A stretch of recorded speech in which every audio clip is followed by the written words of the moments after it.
At midday, Shakeela Rahmati starts the long walk from her home in a poor neighborhood in the hills above Kabul. Along the way, other women quietly join the journey. It will take them 3 hours to reach the city center. But each day they are driven by gnawing hunger and the need to feed their children.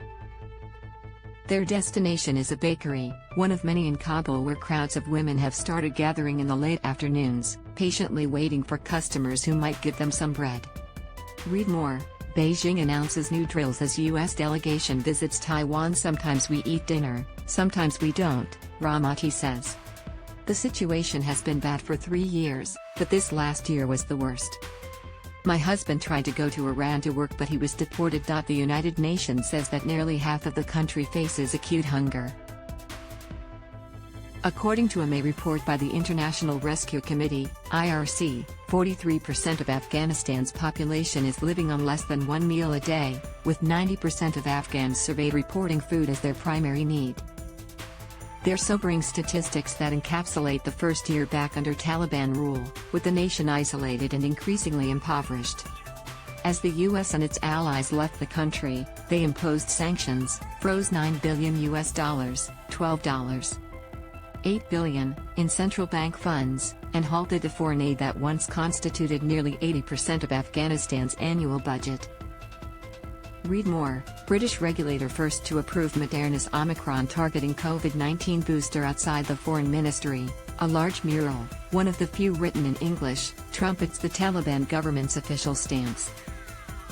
The Islamic Emirate of Afghanistan wants positive and peaceful relationships with the world, it reads.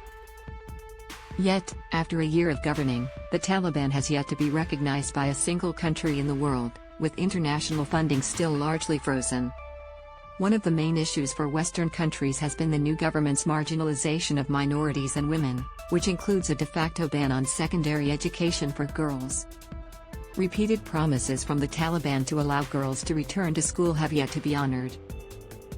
In late June, the Taliban's supreme leader, Hibatullah Akhundzada, pushed back against international pressure, saying Afghanistan would make its own rules. Read more. Extraordinary and unprecedented. Albanese to investigate claims of Morrison's secret portfolios. The fact of the matter remains that the United States is trying to find moral justifications for the collective punishment of the people of Afghanistan, by freezing the assets and by levying sanctions on Afghanistan as a whole. Foreign Ministry spokesman Abdul Qahar Baki told CNN on Saturday he do not believe that any conditions should be stipulated on the release of funds that do not belong to me, that did not belong to the previous administration, that did not belong to the governments before it. This is the collective money of the people of Afghanistan. Amid fears of a full-fledged famine last winter, the U.S., through the World Bank, released more than $1 billion $1.4 billion, in aid funding. That's an example of an area where we're going to want to continue to have pragmatic dialogue with the Taliban, a senior State Department official told CNN. We're going to talk to them about humanitarian aid access, about measures that we believe can enhance the country's macroeconomic stability. Read more. Law graduate faces possible prison sentence for Rottnest Island rape, but a growing chorus of aid workers and economists say it's not enough and that the continued freeze of Afghanistan's funds is having a devastating effect. This is a message that no one wants to hear, Vicky Aiken, the International Rescue Committee's country director in Afghanistan, told CNN. These policies are putting women at risk here. In the name of feminist policies, we are seeing women die of hunger. According to a senior State Department official, the U.S. is not close to recapitalizing the Afghan central bank. Although there have been discussions on the matter, the official said they still have deep concerns about the assets potentially being diverted to terrorism. We do not have confidence that institution has the safeguards and monitoring in place to manage assets responsibly and inclusively, they said. Needless to say, the Taliban sheltering of al-Qaeda leader Ayman al-Zawahiri reinforces the deep concerns we have long had regarding diversion of funds to terrorist groups.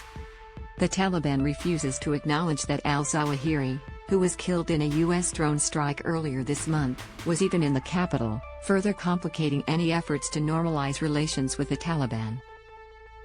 At the markets in Kabul, the stalls are groaning with fresh fruit and produce. The issue, vendors say, is that most people can't afford them. The price of flour has doubled. The price of cooking oil has more than doubled, one vendor says. A few yards away, a young boy picks through a dumpster, collecting plastic waste to resell. Humanitarian aid only buys time. It doesn't develop, it doesn't increase incomes, it doesn't create jobs, says Anthony Kordsman, Emeritus Chair in Strategy at the bipartisan research organization, the Center for Strategic and International Studies in Washington. Kordsman warns that Afghanistan's overall economic decline didn't begin with the Taliban's return to power, and neither did the country's reliance on foreign aid. If we can find ways to negotiate an effective aid process, where we know the money will go to the people, where it will be distributed broadly, where it will not simply support the Taliban government, then these are negotiating initiatives we should pursue as strongly as possible, he said. But building a tissue of lies, the equivalent of an aid process based on a house of cards, taking this money, which could go to many other countries, which can use aid effectively, makes no sense. As Kabul's nights begin to cool and its days grow shorter, the fear among humanitarian workers is that this winter will be even worse than the last. It is not in American interest to see the economy implode, the senior State Department official said. We acknowledge that the humanitarian crisis remains serious and dire.